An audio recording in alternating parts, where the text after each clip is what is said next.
Hey guys, welcome to PTE NAATI. Today's video is about PTE writing section. I mean the topics that contribute to your writing score. So there are a few points that you should be doing and there are a few points that you shouldn't be doing if you want a great score in your writing section. Let us see what those points are.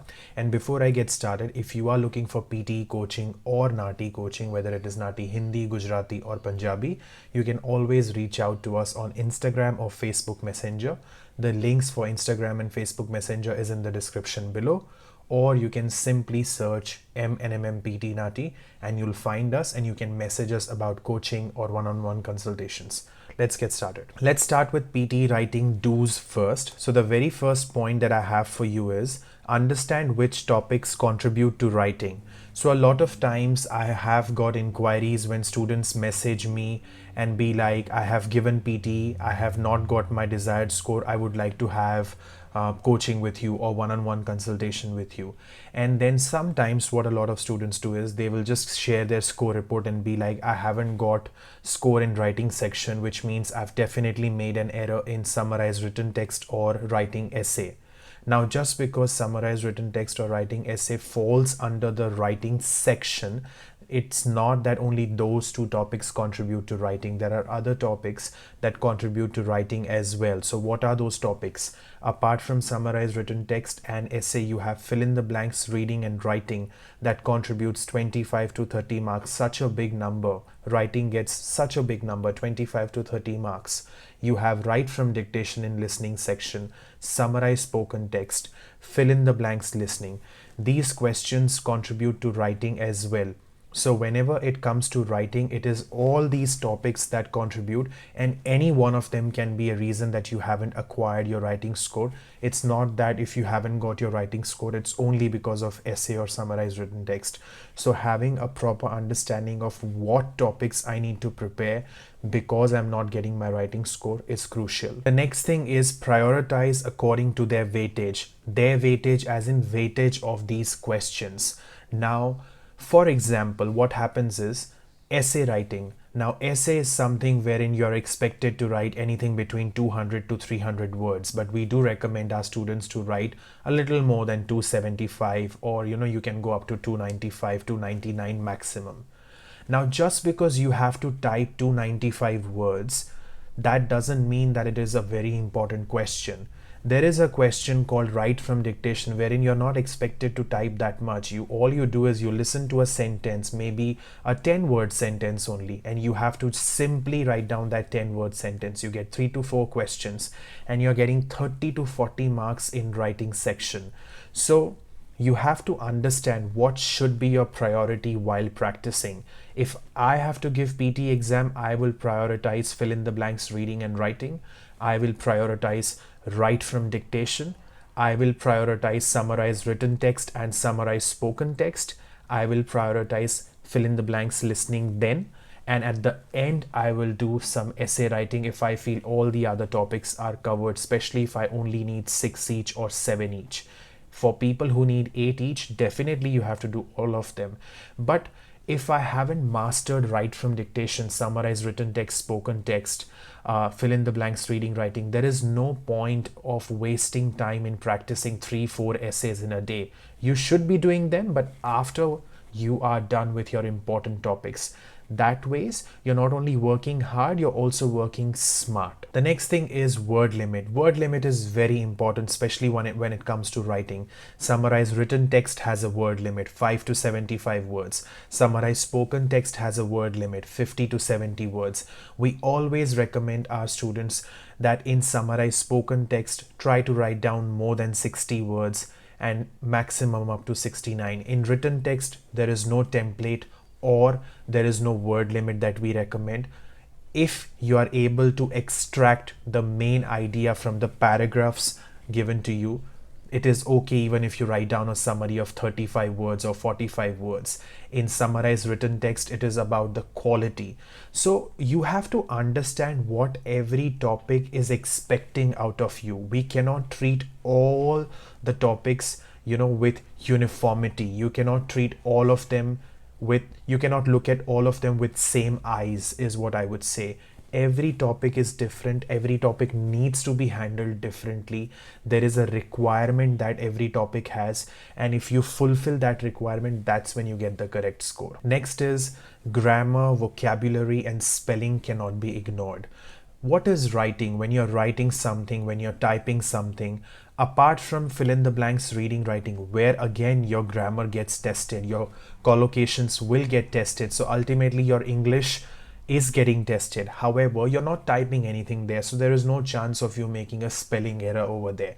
But the other topics, written text, spoken text, dictation, fill in the blanks, listening, these places you have to be grammatically correct. You have to write down the correct word with the correct spelling. If you make grammatical errors, if you make spelling errors, or if you write down the incorrect word, incorrect vocabulary has been used, which makes no sense, you will lose score. So when you practice these things, you have to make sure that you pay attention and you focus on vocabulary, spellings, and your grammar as well. For do's, the last thing that I want to highlight here is, looks very easy, type and practice, but very important. I have seen a lot of times students, they when I give them homework, what they will do is they will write down the summarized spoken text, summarized written text in notebook and take a picture and send it to me on Telegram, because that's my pattern. Whenever I give them homework, they have to send it to me on Telegram. That's how I keep a track record of what's happening with the student. But I always tell them in the classes that when you are practicing writing section, never write it in your notebook and practice, because our traditional upbringing was, especially in 90s and early 2000s. These days, it's a different story. People are using iPads and laptops a lot for typing. But early in those days when we were in school, we have written everything in notebook. We are used to writing everything with pencil and pen. So we make less errors because we've written with pencil and pens for so many years that it's there in us. So we make less errors. However, when it comes to typing, we make so many typing errors, spelling errors, and it's not that we don't know what the spelling is, but when it comes to typing, we make a lot of errors. Hence, whenever you practice anything that is associated with writing section, please type and practice and not write down in the notebook and practice. Now, a few don'ts that also need to be highlighted, because when it is important to understand what we should be doing, at the same time, it is also important to understand what we shouldn't be doing. Last minute preparation. I have seen a lot of times that we prioritize speaking section and reading section because they are definitely tough sections. I'm not saying they're very easy. They are definitely tough sections. But that doesn't mean that you only focus on speaking and reading and you forget your writing section. Don't forget that topics like fill in the blanks, reading and writing, write from dictation, they not only contribute heavily to writing, but they also contribute heavily to reading and listening respectively, right? So when you're practicing a few questions of writing section, you're also preparing for listening and reading. So you're preparing two other sections as well.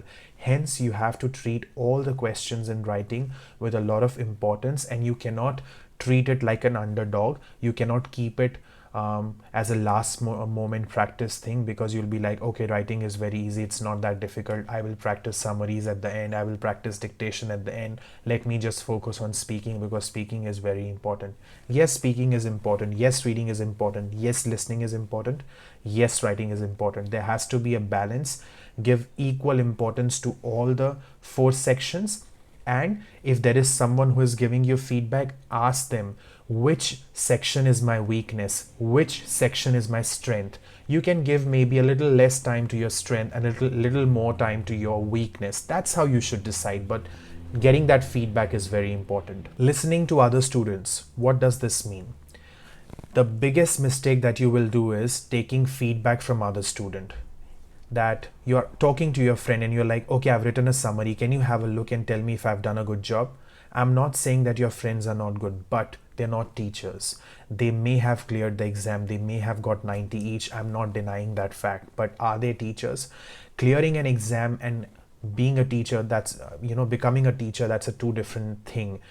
Teaching the other person, it's not that easy. Getting the score is sometimes easy, but then teaching someone else, it's not that easy. Rely on someone who has the experience, who is a teacher. You can ask for some tips if something has helped your friend to clear the exam, but don't just blindly follow what your friends say. If your friends say writing section is too easy, don't practice writing a lot. Give your time to speaking and reading. The fill in the blanks are super tough. Dictation, it's fine, it's the sentences are small. But what if your friend has a different level? Maybe for your friend writing is easy, but for you writing may be difficult, and for you speaking may be easy. Every student is different, every individual is different. My problem may not be your problem, my strength may be your weakness may be my strength. Please do not follow anyone blindly. Practice, give some mock tests, take some feedback, ask the teachers, what do you think is my strength, what do you think is my weakness, what do you think are the areas I should focus on. That's how you progress and then succeed. Next is, again, I have encountered this so many times, that students, they are overwhelmed with essay ideas. They just get stressed because of essay, because they are like, my English is not good, how do I write essay, the essay is so big, the structure, the template is so big, I have to memorize it. I am someone who takes a lot of time thinking about ideas. Again, what did I just say? Essay is important, but it is not the most important topic for your writing score, right? So first things first, focus on other topics, because they might need less time, but they will give you more marks. So focus on them first. If you feel you have mastered all of them and then you move to essay, after you go through the essay template, you have to understand, and if you have not watched the video about essay that I have made, one template for all essays, I would highly encourage you to watch that video, because you literally need to memorize one template and you can use it for any essay you have. Okay, so all you do is memorize one template, and the idea, whenever you write ideas in essay, don't think that your ideas need to be extraordinary or they need to be brilliant. If you write down the simplest possible idea which is just related to the topic, you will get your score. You do not need to be extraordinary. For example, let's say the essay is about global warming and you have to suggest a positive idea. I would simply go there out and write down, we should plant more trees. Job done. Don't think too much, don't overthink and be like, what idea should I write so that I get a good score? No, anything simple is fine. Keep it simple, clear, and it should be relevant to the topic.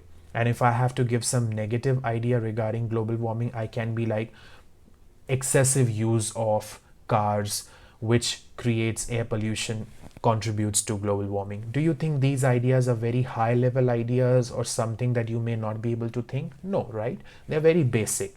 I'm happy with basic because basic will give me score in PT. So don't get overwhelmed with essay ideas. The next, write from dictation. I would say one of the most important topics that contributes heavily to your writing section. In write from dictation, I always teach my students 3-step strategy. What is 3-step strategy? Step 1, while you listen to the audio, you take notes in your notebook using initial method, abbreviation method, or combination of initial abbreviation method. What is initial? You write down the first letter of every word. That's how you can take notes. Or abbreviation, you just write down short form for every word. Or the third method is, you can use a combination, which means maybe a few words you've just written the initials, few you've just written the abbreviation, like a combo. Okay, so that is your step 1. You take notes using any one of these 3 methods in your notebook. Step 2, you write down the complete answer in the notebook first, and then step 3 is you type in the computer while you look at your notebook for the answer. A lot of students, they skip step 2. What they will do is they will take notes in the notebook, straight away go and type, and then they forget what C was or what that abbreviation was. Hence, please follow all 3 steps for write from dictation, 3-step strategy, and that's how I can promise you that you will clear write from dictation. You will be a master of write from dictation. Next one, underestimating fill in the blanks listening. A lot of students do that. Fill in the blanks listening, they are super easy. They even do this for highlight incorrect words, but because right now we are discussing only writing section, we'll stick to fill in the blanks listening. Fill in the blanks listening, they're very easy. I just need to write down that one word which is already there in the audio. No need to practice, and they will not practice it. But guess what? What if you get an audio that is very fast? What if you get an audio where the accent is not clear and you are finding it difficult to identify the word that the speaker is saying, right? What if you get a word where you know what the word is, but you're not sure of the spelling? There can be several different scenarios that you can encounter while doing fill in the blanks listening in your exam. Hence, it might not be as difficult as other topics like write from dictation, summarize spoken text, written text, and fill in the blanks reading writing. I agree, but it is also not something that you should be ignoring. You should definitely practice a few questions every now and then. I'm not expecting you to practice 30 questions, but you should definitely practice at least 4 or 5 questions whenever you practice your writing. Like dictation, I always recommend to practice at least 25 dictations in one go. Similarly, fill in the blanks reading writing, I always recommend to practice at least 25 in one go. Written text, at least 2. Spoken text, at least 3 to 4 questions. So doing 1 question or 2 questions for some of them is not enough. You need to do a higher number of questions to get your hands on those topics. But some topics like fill in the blanks listening, you can do 2 to 3 questions every time you sit for your writing practice. I hope this video was helpful to you to understand that how can you tackle your writing section, what you should be doing, what you should be avoiding, and if there is anything that bothers you in PTE or NAATI, put that in the comment section below, or you can always message us on Instagram or Facebook Messenger, as I said, and we are more than happy to help you clear these exams and help you succeed. Bye for now.